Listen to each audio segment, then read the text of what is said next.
नमस्कार विद्यार्थी मित्रांनो, स्टडी MPSC चॅनलमध्ये पुन्हा एकदा आपलं स्वागत. विद्यार्थी मित्रांनो, आपण भारतातील नदी प्रणाली पाहत आहोत, ज्यामध्ये सिंधू नदी प्रणाली हे पहिले लेक्चर आपण अपलोड केलेलं आहे नदी प्रणालीवरती. जर ते पाहिलं नसेल तर पाहून घ्या, तेही खूप इम्पॉर्टन्स आहे. या लेक्चरमध्ये आपण भारतातील गंगा नदी प्रणाली परीक्षाभिमुख पाहणार आहोत. ओके, सो लेक्चर खूप इम्पॉर्टन्स आहे, पूर्ण पहा विद्यार्थी मित्रांनो. या अगोदरची महत्त्वपूर्ण जी लेक्चर आहे, ज्यामध्ये भारताचा भूगोल असतील, महाराष्ट्र भूगोल, वाहतूक व्यवस्था या संदर्भाची जी प्लेलिस्ट आहे त्याची लिंक मी डिस्क्रिप्शन बॉक्समध्ये तसेच आय बटनमध्ये उपलब्ध करून दिलेली आहे. जर तुम्ही ती लेक्चर पाहिली नसेल तर पाहून घ्या, तीही खूप इम्पॉर्टन्स आहेत. ओके, लेक्चर सुरू करण्या अगोदर जर चॅनलला नवीन असाल तर सबस्क्राईब करून ठेवा आणि शेजारी बेल आयकॉन प्रेस करून ठेवा, जेणेकरून पुढील येणाऱ्या लेक्चरची अपडेट तुम्हाला त्वरित मिळेल. आपण लेक्चरला सुरुवात करू. गंगा नदी उत्तराखंड राज्यातील उत्तरकाशी जिल्ह्यामध्ये गंगोत्री या ठिकाणी भागीरथी नावाचा एक जलप्रवाह निर्माण होतो. त्याचप्रमाणे सतोवज ग्लेशियरमधून अलकनंदा या जलप्रवाह निर्माण होतो आणि ही भागीरथी आणि अलकनंदा हे दोन्ही जलप्रवाह जेव्हा एकत्र येतात, देवप्रयाग येते, दोन्ही जलप्रवाहाच्या एकत्रीकरणातून एक प्रवाह निर्माण होतो, त्यालाच आपण गंगा असे म्हणतो. म्हणजे गंगा असे नाव त्याला देवप्रयाग नंतर पडलेलं आहे.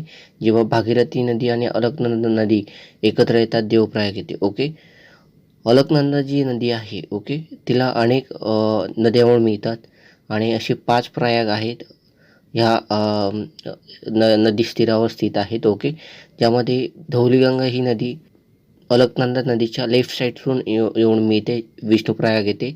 त्यानंतर नंदाकिनी नदी नंदप्रयाग येते, कर्णप्रयाग येते, पेंडार नदी ह्या लेफ्ट साईडहून येणाऱ्या महत्त्वपूर्ण नद्या आहेत. ओके, आणि रुद्रप्रयाग ही राईट साईडहून येऊन मिळणारी आहे, तिचं नाव आहे मंदाकिनी नदी, जी की रुद्रप्रयाग येथे येऊन मिळते. महत्त्वपूर्ण आहे विद्यार्थी मित्रांनो. तुम्हाला विचारलं जाऊ शकतं जोड्या लावामध्ये, एका बाजूला प्रयाग दिले जाऊ शकतात आणि दुसऱ्या बाजूला तिच्या नद्या दिल्या जाऊ शकतात, त्यामुळे महत्त्वपूर्ण आहे. ओके, लक्षात ठेवा. गंगा नदीची जी लांबी आहे ती 2525 किलोमीटर आहे, म्हणजे 2525 किलोमीटर आहे. आणि जिने एकूण भारताच्या क्षेत्रफळाच्या पाणलोट क्षेत्र पाहिल्यास 26.1 आहे. सर्वाधिक पाणलोट क्षेत्र असणारी, व्याप्त करणारी ही नदी आहे आणि सर्वाधिक लांबीची नदी भारतातील आहे. ओके, तिचा प्रवाह मार्ग पहा. उत्तराखंड, उत्तर प्रदेश, बिहार, झारखंड, पश्चिम बंगाल या राज्यातून ती वाहते. महत्त्वपूर्ण आहे, 5 राज्यामधून वाहते. तुम्हाला प्रश्न विचारला जाऊ शकतो की गंगा नदी भारतातील कोणत्या राज्यामधून वाहते किंवा किती राज्यामधून वाहते. हे 2 प्रश्न तुम्हाला यावरती विचारले जाऊ शकतात. महत्त्वपूर्ण आहे. आणि गंगा नदी जेव्हा हरिद्वार येथे तेव्हा ती मैदानी प्रदेशात उतरते. हरिद्वार येथे उतरल्यानंतर ही नदी उत्तर प्रदेश राज्यामध्ये गडमुक्तेश्वर येथे प्रवेश करते. महत्त्वपूर्ण आहे. आता ह्या नदीच्या ज्या काही उपनद्या आहेत महत्त्वपूर्ण, त्या आपण पाहणार आहोत. पहिल्यांदा येऊन मिळणारी नदी म्हणजे रामगंगा नदी. ओके, जी की कुमाऊ हिमालयात उगम पावते. ती मैदानी प्रदेशात कालागड बिजनौर येथे उत्तर प्रदेश राज्यामध्ये उतरते. महत्त्वपूर्ण आहे. ओके, आणि रामगंगा नदी आणि गंगा नदीचा जो संगम आहे तो कनौज या ठिकाणी आहे आणि गंगेची पहिली उपनदी आहे, जी की लेफ्ट साईडहून येऊन तीरावरून येऊन मिळणारी पहिली उपनदी. त्याचप्रमाणे ऑल ओव्हर पाहिल्यास रामगंगा नदी येऊन मिळणारी ही गंगेची पहिली उपनदी आहे. ओके, महत्त्वपूर्ण आहे. त्यानंतर यमुना नदी दुसरी येऊन मिळणारी उपनदी आहे आणि राईट साईडहून येऊन मिळणारी पहिली उपनदी म्हणजे यमुना नदी. ही पण उत्तराखंड राज्यातील उत्तरकाशी जिल्ह्यामध्ये उगम पावणाऱ्या हिमनोत्री हिमनदीपासूनही उगम पावते, बंदरपूर या ठिकाणी उत्तराखंड राज्यामध्ये. आणि तिची लांबी आहे 1365 किलोमीटर लांबी आहे आणि तिचा प्रवाह मार्ग पाहिल्यास उत्तराखंड, हरियाणा, दिल्ली, उत्तर प्रदेशमधून वाहते, म्हणजे गंगा नदीलाच पॅरलल वाहते. महत्त्वपूर्ण आहे. आणि गंगा नदीला येऊन मिळते ती प्रयागराज, आत्ताच्या अलाहाबाद या ठिकाणी. ओके, महत्त्वपूर्ण आहे. आणि याच्या ज्या उपनद्या आहेत त्या कोणकोणत्या आहेत? यमुना नदीला उजव्या तीरावरून येऊन मिळणाऱ्या ज्या उपनद्या आहेत त्यामध्ये चंबळ, बेटवा, खेड या महत्त्वपूर्ण द्वीपकल्पी पठारी प्रदेशातील नद्या येऊन मिळतात. आणि डाव्या तीरावरून येऊन मिळतात तर हिंडन, रिंद, सेंगर, वरुणा ह्या महत्त्वपूर्ण नद्या येऊन मिळतात. तुम्हाला प्रश्न विचारला जाऊ शकतो की कोणती नदी कोणत्या नदीची उपनदी आहे. त्यामुळे नद्यासुद्धा पाठ करून ठेवा, उपनद्या. प्राचीन नाव यमुना नदीचं आहे ती कालिंदी नदी आहे आणि गंगेची सर्वात लांब उपनदी आहे. ओके, गंगेची एकूण उपनद्यांपैकी सर्वाधिक लांबीची नदी म्हणजे यमुना नदी. ओके, आता यमुना नदीच्या ज्या उपनद्या आहेत त्याची डिटेल्समध्ये आपण माहिती पाहणार आहोत. ओके, परीक्षेमुळे त्यामधली पहिली चंबळ नदी जिचा उगम जलपात टेकड्यामधील विंध्य पर्वतात होतो. ओके, मध्य प्रदेश राज्यामध्ये, आणि तिची लांबी आहे 960 किलोमीटर. प्रवाहमार्ग पाहिल्यास पहिल्यांदा ती मध्य प्रदेशातून उत्तरेकडे वाहते, नंतर मध्य प्रदेश राजस्थान बॉर्डर बनवते आणि उत्तर प्रदेश राज्यामध्ये एंटर करते. तिच्या उपनद्या आहेत बनास नदी, जी की अरवली पर्वताच्या उत्तरेकडील भागातून प्रवाहित होणारी ही नदी आहे, आणि शिप्रा नदी ही इंदोर या ठिकाणी उगम पावणारी आहे. महत्त्वपूर्ण अशी नदी जी की ह्या नदीकाठी कुंभमेळा भरतो. महत्त्वपूर्ण आहे असं धार्मिक प्लेस आहे. ओके, आणि चंबळ नदी येऊन मिळते ती यमुना नदीला उत्तर प्रदेश राज्यातील इटावा या ठिकाणी येऊन मिळते. महत्त्वपूर्ण आहे. त्यानंतर आहे सिंध नदी, ही सुद्धा विदिशा जिल्ह्यातील मध्य प्रदेश राज्यातील आनंदपूर या ठिकाणी उगम पावते.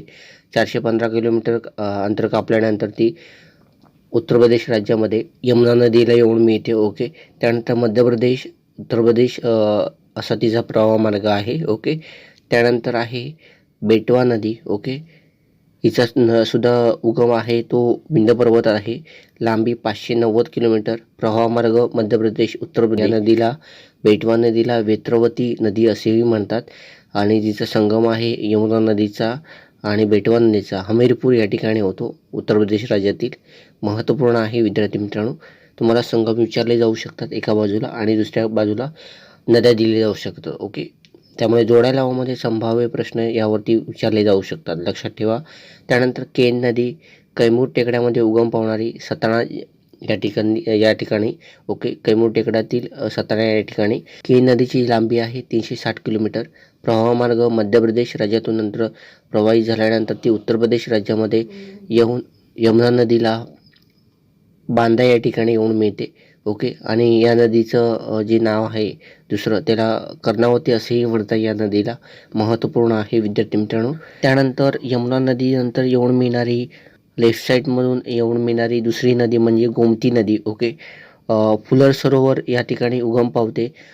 पेरियार या ठिकाणी फुलर झील आहे, तिथं उगम पावते. ओके, तुम्हाला प्रश्न विचारला जाऊ शकतो की गोमती नदी उत्तर प्रदेश राज्यातील कुठे उगम पावते. ओके, तर पेरियार या ठिकाणी फुलर झील आहे, म्हणजे सरोवर आहे, तिथं उगम पावते. आणि गंगा आणि गोमती नदीचा जो संगम आहे तो गाझीपूर या ठिकाणी होतो. आणि पहिली नदी अशी आहे गंगा नदीला येऊन मिळणारी उपनदी, जी की मैदानी प्रदेशातून उगम पावणारी येऊन मिळणारी नदी आहे. ओके, मैदानी प्रदेशातून येऊन मिळणारी पहिली उपनदी कोणती, तर गोमती नदी. बाकीच्या ज्या नद्या आहेत ज्या की हिमालयन पर्वतात उगम पावणाऱ्या नद्या आहेत. ओके, ज्या की गंगा नदीच्या उपनद्या आहेत. ओके, त्यानंतर घागरा उपनदी येऊन मिळणारी, ही सुद्धा लेफ्ट साईडवरून येऊन मिळते, म्हणजे डाव्या तीरावरून येऊन मिळणारी ही उपनदी आहे. नेपाळ देशातील मापचू हिमनदीपासून तिचा उगम होतो. साधारणपणे नेपाळमध्ये हिला कर्णाली या नावाने सुद्धा ओळखलं जातं. महत्त्वपूर्ण आहे. आणि हिची लांबी आहे ती 1082 किलोमीटर आहे. घागरा नदी आहे ती साधारणपणे छपरा या ठिकाणी, बिहार राज्यातील छपरा हे ठिकाण आहे, तिथं येऊन मिळते गंगा नदीला. महत्त्वपूर्ण आहे. त्यानंतर सोन नदी ही उजव्या बाजूने येऊन मिळणारी उपनदी आहे, जिचा उगम द्वीपकल्पीय पठारी प्रदेशातील मैकल रांगेमध्ये अमरकंट येथे होतो. ओके, महत्त्वपूर्ण आहे. लांबी आहे 784 किलोमीटर आहे. आणि हिचा प्रवाहमार्ग पाहिल्यास मध्य प्रदेश राज्यातून फ्लो झाल्यानंतर उत्तर प्रदेश आणि बिहार राज्यामध्ये येऊन मिळते पटना या ठिकाणी. ओके, सोन नदी आणि गंगा नदीचा जो संगम झालेला आहे तो बिहार राज्यातील पटना या ठिकाणी झालेला आहे. त्यानंतर गंडक नदी ही हिमालयन पर्वताची उगम पावणारी नदी आहे, जी की नेपाळ देशातील भारच्या चुंग ग्लेशियरमध्ये उगम पावते. 630 किलोमीटर लांबी आहे याची. आणि नेपाळमध्ये ही नदी नारायणी किंवा शालिग्राम या नावाने सुद्धा ओळखली जाते. महत्त्वपूर्ण आहे विद्यार्थी मित्रांनो. ही जी काही नावं आहेत उपनद्यांची ती लक्षात ठेवा, महत्त्वपूर्ण आहे. तुम्हाला विधानात्मक प्रश्नामध्ये असे प्रश्न विचारले जाऊ शकतात की ही नदी ओळखा, ही नदी कोणती, अशा प्रकारचे विधान तुम्हाला विचारले जाऊ शकतात, महत्त्वपूर्ण आहे, त्यामुळे नावं लक्षात ठेवा.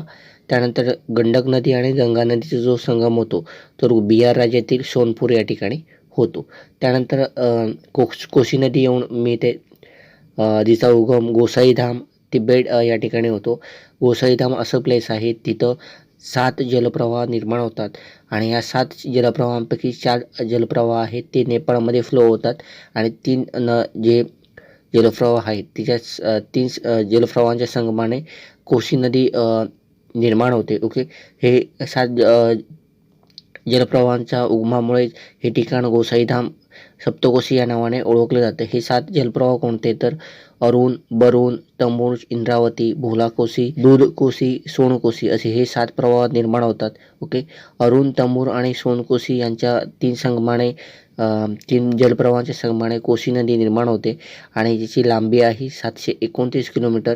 बिहारची दुग्धाश्रू म्हणून ही नदी ओळखली जाते, कारण अनेक वेळा ही पात्र बदलते, त्यामुळे बिहार राज्यामध्ये अनेक जिल्ह्यामध्ये पूरसदृशी परिस्थिती निर्माण करणारी ही नदी आहे, त्यामुळे बिहारची दुग्धाश्रू म्हणून ओळख अशी कोसी नदी आहे. ओके, तुम्हाला प्रश्न विचारला जाऊ शकतो की बिहारची दुग्धाश्रू म्हणून ओळखली जाणारी नदी कोणती, तर कोसी नदी. ओके, जिचा संगम गंगा नदी अशी कुरुसेला या ठिकाणी झालेला आहे, महत्त्वपूर्ण आहे. त्यानंतर महानंदा नदी जी लेफ्ट साईडतून शेवटची येऊन मिळणारी नदी आहे. ओके, दार्जिलिंग टेकड्यांमध्ये पश्चिम बंगालमधील उगम पावणारी ही नदी आहे. ही नदी साधारणपणे बिहार आणि पश्चिम बंगालची सीमा करून वाहते आणि 360 किलोमीटर अंतर कापल्यानंतर गोदारी घाट येथे येऊन मिळते गंगा नदीला, महत्त्वपूर्ण आहे. आणि जेव्हा गंगा नदी पश्चिम बंगालमध्ये एंटर करते तेव्हा तिचा वितरिका पडतात. वितरिका म्हणजे काय, एका मुख्य प्रवाहाच्या अनेक ब्रांचेसमध्ये विभाजन होतं, त्याला वितरिका असं म्हणतात. त्यापैकी एक वितरिका गेलेली आहे ती पश्चिम बंगालमध्ये, हुगळी नाव आहे. ओके, पश्चिम बंगालमध्ये गंगा नदीची जी वितरिका आहे ती हुगळी आहे आणि नंतर गंगा नदीचं बांगलादेशमध्ये गेलेलं आहे, पद्मा या नावाने ओळखलं जातं. ओके, आणि त्याच वितरिकेची म्हणजे हुगळी या नदीची जी उपनदी आहे दामोदर नदी, ती छोटा नागपूर पठारात तोरीजवळील छोटा नागपूर पठारात उगम पावणारी ही महत्त्वपूर्ण नदी आहे. लांबी 582 किलोमीटर. तिचा प्रवाहमार्ग झारखंड राज्यातून फ्लो झाल्यानंतर पश्चिम बंगाल राज्यामधील हुगळी या नदीला येऊन मिळते. दामोदर नदीच्या ज्या उपनद्या आहेत कोणार, बराकार, बोकारो ह्या महत्त्वपूर्ण उपनद्या आहेत. ओके, ज्यामध्ये बराकर नदी सर्वात लांबीची उपनदी आहे दामोदरची, महत्त्वपूर्ण आहे. दामोदर नदीला बंगालची दुग्धाश्रू असेही म्हणतात, कारण अनेक जिल्ह्यांमध्ये पूरसदृश्य परिस्थिती निर्माण करते बंगालमध्ये, त्यामुळे दामोदर नदी ही बंगालची दुग्धाश्रू नदी आहे. ओके, तुम्हाला प्रश्न विचारला जाऊ शकतो की पश्चिम बंगालची दुग्धाश्रू निर्माण करणारी नदी कोणती, तर दामोदर नदी.